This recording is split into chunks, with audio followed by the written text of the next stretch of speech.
we are back with another video here, and today is Valentine's Day. It's a day about love. It's a day about Yuri, and maybe some yaoi is a treat if you're good. And also, it's my mom's birthday. So, feel free to say hello to her in the comments below if you want. Wish my mom a happy birthday. I'm gonna have to do that too. So, let's get talking about Yuri. So first up, these are basically just recommendations for things that I like and that I've made art for. So first up, one that I've recently read that's new, we got Love Bullet. There's only one volume out right now that I think. I don't know when the second one comes out. I should actually Google that, so that way that I can figure out when I'm gonna read it, because it's good. Basically, for the concept that they're going with, they're like modern day Cupids, so we're gonna give them guns. Basically, you become a Cupid if you die young without having fallen in love, and that is what our main character, Sakurada Koharu, did. She died. That's kind of how the story starts. I won't spoil any of the stuff around it, but basically, from what I've learned from the first volume, is that all of your problems are solved through Yuri. Yeah, no notes. I'm pretty sure that that's the most accurate thing that I have ever said. And then we got Kana. We don't know her last name, I don't believe, at least when I was Googling it, because I couldn't remember everybody's name. There was no last name on the wiki. Kana is basically Koharu's mentor, teaching her how to be a Cupid and the best way to, or I guess to help make people fall in love and resolve whatever conflict involving that they are involved in. Next up we have Chio. That's who I have drawn there. She's honestly my favorite, but that's mainly because she's kind of buck wild and is like, we're just gonna do it. We're gonna do it. We're gonna shoot guns. She has 2 Uzis, not the Murder Drones character, but the actual weapons. I have more than 2 Uzis. I have several purple grapes. It's fine, we can talk about that at a later date, not right now. And then we got Enna. We don't really know much about Enna at this point in time, at least I don't. She kind of just was there in the first volume, in the first few chapters, as a part of the group that was deciding how to resolve a love triangle situation. Well, it wasn't really more of a triangle, it's more of like a love angle, because it was 2 people in love with one person, which isn't really a triangle. It's more of like, that's more of like an arrow. In a proper triangle, you'd have to be one person is in love with another, who's in love with another, who's in love with the first. That would be a triangle, because all the dots connect. Thank you for coming to my TED Talk about basic shapes. But yeah, Love Bullet, it's a fun read. I enjoyed it. It had some bittersweet moments in it too, which I really love bittersweet moments in shows, especially when that's like the solution. Like, that's part of the reason why I really love the Amphibia season finale, and it makes me want to cry every time. And all of the emotions come back every time I am involved with something that relates to the end.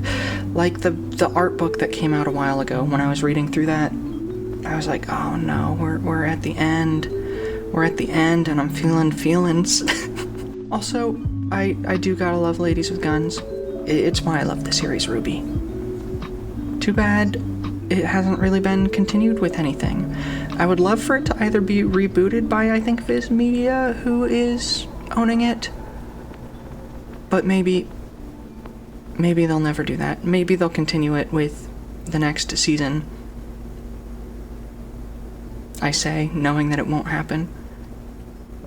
Either way, there's no freaking way I'll be your lover. Unless. And honestly, it was that unless. I always read it like that, unless. That's what got me to start watching it. It showed up on my YouTube recommendations because I think that the people who were... I think it was through one of the streaming apps. It's like an ad for like, go buy my streaming stuff, was like, hey, for like a week or so, for this thing will be up for each episode. And I was like, oh, I'll watch them on YouTube. and I won't pay for your streaming service because I'm not gonna pay for a million streaming services. But yeah, it was the unless, the meme. What if it would be super weird if we kissed. Unless. Yeah, it's basically a harem rom-com, but it's more like a polycule, because unlike in typical harem anime where I've seen where there's like a male main lead, and the male main lead does nothing, Amori Renako, the protagonist, is actually just based. But, you know, that's spoilers. Renako, the protagonist, she basically, when entering high school, she was like, I don't want to be an introvert who spends all of her time alone playing video games. I'm gonna be outgoing now. So that's kind of her struggle throughout the whole thing, of her trying to be more outgoing, which honestly I can kind of relate to because I'm not the most outgoing person. Like, the only times people talk to me, like when I'm out and about, is because they want to try and sell me something or ask me for money. Except for that one lady who complimented my jacket one time when I was getting my ears pierced for the second time recently. They were nice. Next up, we have Otaka Mai, who is a model, basically. I don't mean like a model student, but there's that too. Like, she's literally a model. Her mother owns like a really big fashion line, and she works for that, and she's very popular, probably one of the most in the country, supposedly. You know, the over-the-top stuff that you see in a rom-com. We have Sena Hajisai. She is basically an angel. She's like a super nice, polite person, basically. She gets her own whole arc, and it's really good. I've been reading the light novels because I don't want to wait for a season 2. So I got the light novels and started reading them. And that's what I've been doing at work. And she has her own arc, and it's really good. We have Koto Satsuki, who also, again, like, each character gets their own arc, I guess, because obviously why would you not have character arcs for these characters? She's more... what's the character type? No, it's not kudere, it's not tsundere. Basically, she's kind of described as being a bit of like an ice queen kind of a deal. You know, cold to a lot of people, but she's actually sweetie. She's a sweetie. She just doesn't show it. And she's kind of mean to you. And I kind of like that. Lastly, we have Koyanagi Koto.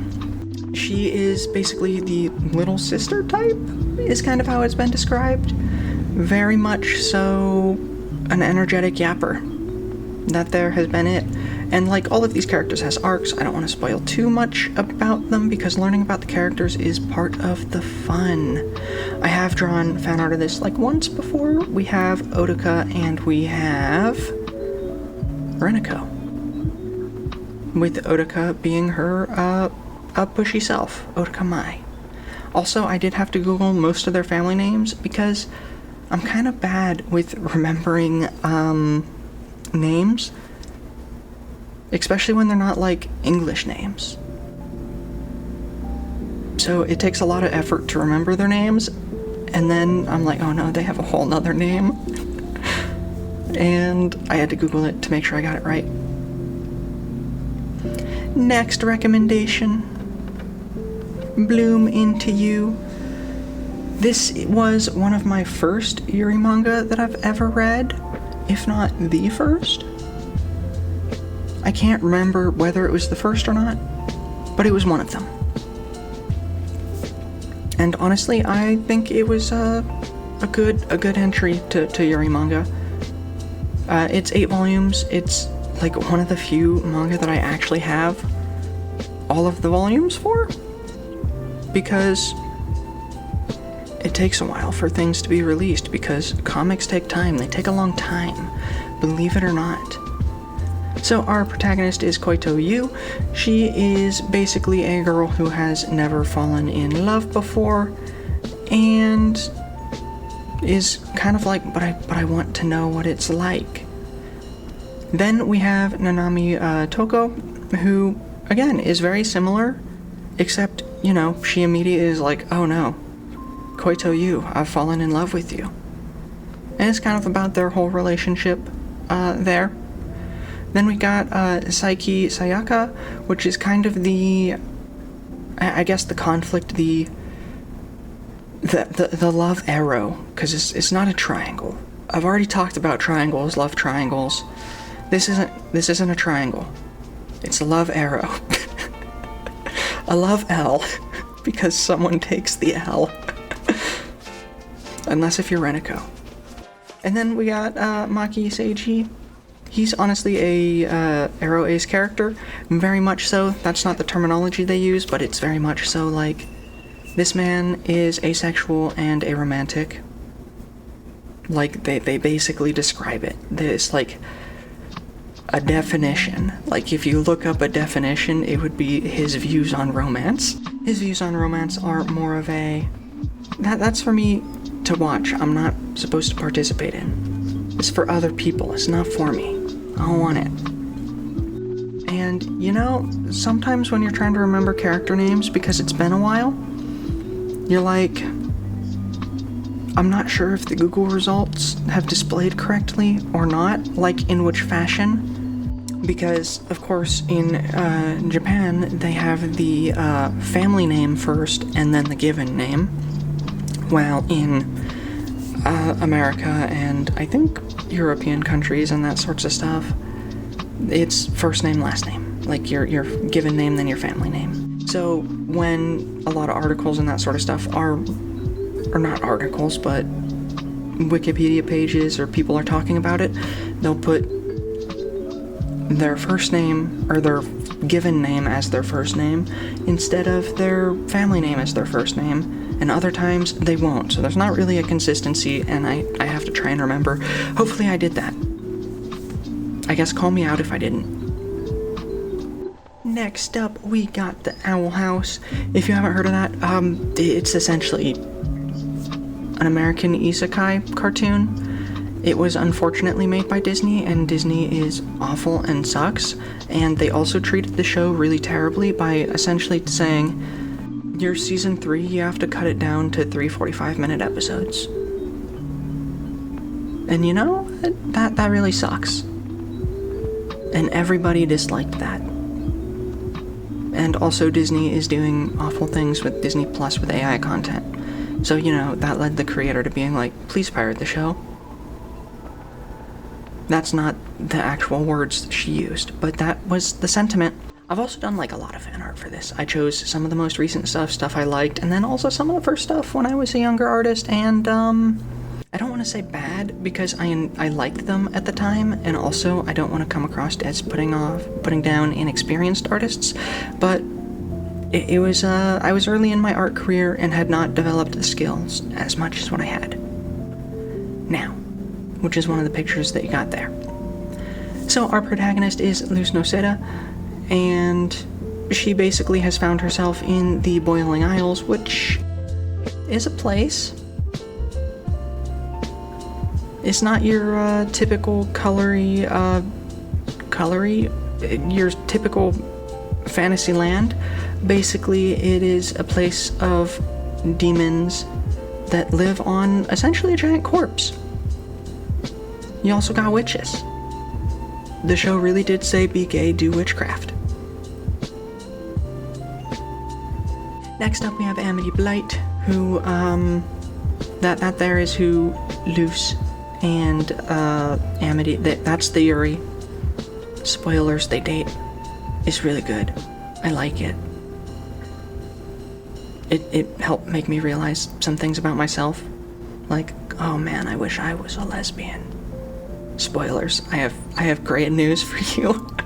You gotta figure it out in a couple years though. And we got Ida Clawthorne. She's kind of like the mentor mother role for the character, because this it's not a romance show, but there is romance in it. And then we have Lilith Clawthorne, who is Ida Clawthorne's sister. She's again more of like Arrow Ace rep, which was what what the creator said about the character. So, you know, I wanted to include that. Also, I had to add King, who is my little sketch of King. He's a little cutie. We have Shira, the Princess of Power. I will never forgive Netflix for removing this. It's not actually removed yet as of recording or as of uploading. I think that the 20th is the last day for it. I should download it to my computer from Netflix and then find out where Netflix hides the files, because I assume they hide the files. And then I'll have it forever. Basically, it's a remake of the 80s version, and everybody is very queer. Yep, it's very gay, and it's very good. And, you know, I love it. It's fantastic.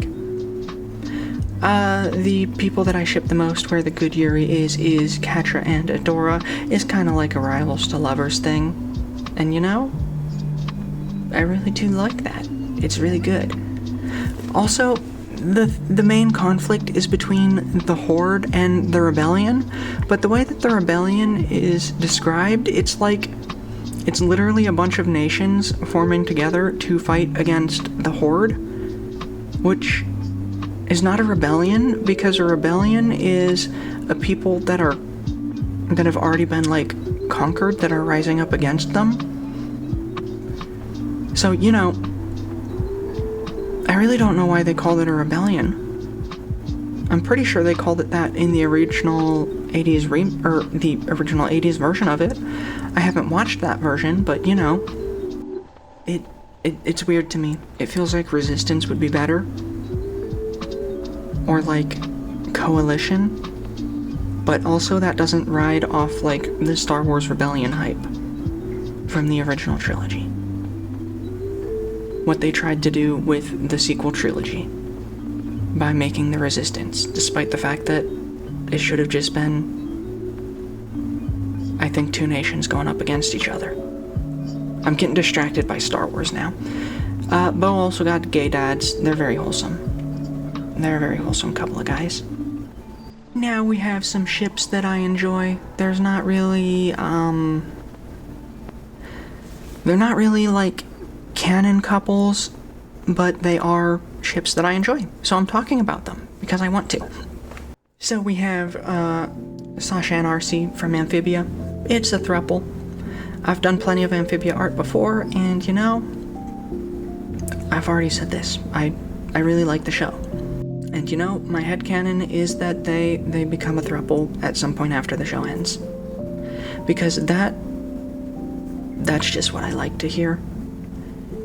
And then in My Hero Academia, we got Ochaku Uraraka and Himiko Toga, who, I mean, honestly, the show is very much so like, yeah, these bitches love each other. I mean, they've been very clear about Himiko Toga's feelings on the matter, but you know, Uraraka kind of changes, and it's a bit of doomed Yuri, which is good. And you know, I kind of felt a little bit sad that it was doomed Yuri, but that's kind of the point. And also, unfortunately, Himiko Toga does do some murders, which, you know, there's gotta be consequences for. You do crimes, there has to be consequences. I mean, like, America doesn't realize this if you're rich, but still. Next ship, there's like White Rose, which is between the characters Ruby Rose and White Schnee. And also there's Nuts and Bolts, which is also pretty good. I wasn't really a fan of this until some of the later seasons. I was like, oh, actually? I think it was season 8 when I was like, ooh, actually, this is big brain. And Nuts and Bolts is between Ruby Rose and Penny. Penny's a robot. Hence the name Nuts and Bolts. Also because the two of them are kind of dolts, and it's great. Can't talk about ships without murder drones. I have made plenty of ship art of murder drones. We got some stuff all around on this. It's not even all of the ship stuff that I've drawn on it. We got Jessa, which is Jay, and Tessa. I drew one of them on a train. Don't know where the train came from, but it's there. There's definitely a train, and Tessa is in robo form as opposed to human form, and is sleeping on Jay's shoulder, and Jay's like, oh my god, this is so awkward, I love it. I'm terrified. Jay's being all cute about it. Then we got the I'm this clingy meme that I did a while back.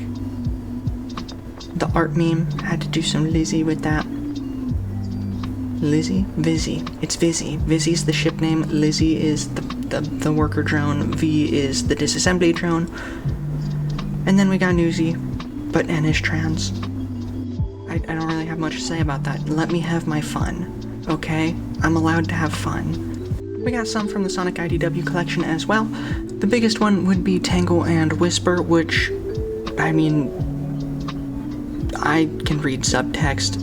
That's basically canon instead of the other shitbait that the other stuff does with other things. It's fun. It's fun to sometimes be like, hey, I'm baiting the shippers for fun, but I'm never gonna confirm anything. Because it's fun for me. And you know what? Good for them. And then also something that popped into my head. And by popped into my head, meaning I kind of saw art for it and I was like, ooh, I actually do like this. Which is the Surge and Linoleum ship. Which, you know, I do like because Linoleum is like, I have all of the rules and they must be followed. And Surge is like, I would never follow a rule. And you know, it could either be really toxic or it could be really good. And personally, I think it could be really good. I should do art of that. I really should. Because I actually do really like both of those characters. Surge is obviously because she's my wife, and Linoleum because she's also my wife. That's why. I've taken my wives and I've shipped them together. Where did I ship them? Who knows? Where to? No one will find out. Well, actually, someone will find out because they'll be getting a package on their door, and it'll be Surge X Linoleum fan art, and it'll probably be on one of my socials. Alright, you've been good. So here is some yaoi as a treat. Ace Attorney Chronicles. I mean, that's the only Ace Attorney game that I've played, so I can't really speak for the rest of Ace Attorney, but I've been told that it's also a lot of yaoi. And I'm pretty sure it's subtext, but I can speak from experience in Ace Attorney Chronicles. There's a point to where it stopped being subtext and was just text.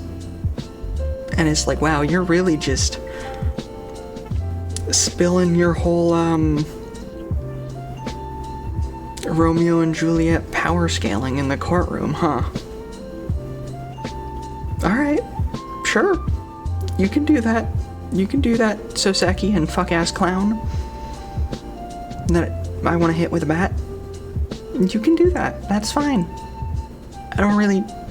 I mean, I do want to be here for it, but I don't have to be here for it. Next up, we got the Infinite and the Divine. This is basically two old robot men that have had a rivalry for literally millions of years because they are the robot skeleton boys from 40K. What are they called again?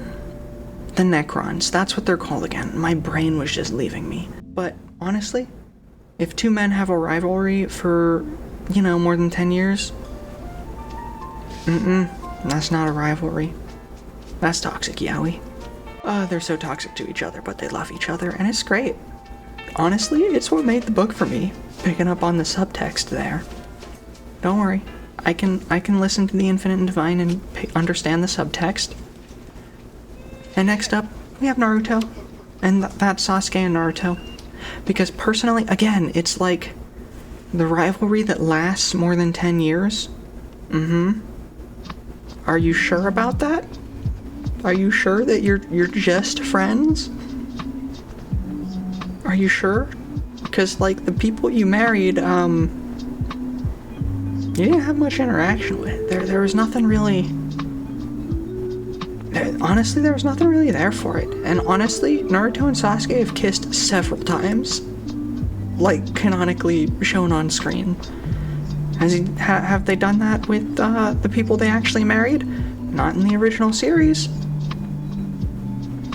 So, you know what? They should have been married instead. And then we also have Heated Rivalry. I've heard good things. I haven't actually seen it because it's like a live action, though it is on places and I could probably find it. Anyways, that's all I have to say about the yaoi. So this is the end of the video. So if you want to see more from me in art and that sort of stuff, you can check out my Blue Sky or Tumblr. Those there are where I post my art. I'm a little more active on Blue Sky, though I don't really say much. I could say more. Maybe I should just spout some of my random thoughts sometimes. And then Tumblr, where I basically just post my art and then forget that I posted my art there. Then we have Tapaz, where I have one completed comic, another abandoned comic, and a web novel series that I am working on, which hopefully I will have the next chapter update out soon. Maybe, if not by the time I have uploaded this video shortly after. I also have a Ko-fi where I'll sell things like phone backgrounds, and also if you just want to donate because you want to, because you want to throw money at me, you can do that too. Anyways, thank you for watching. I will see you in the next video. Bye!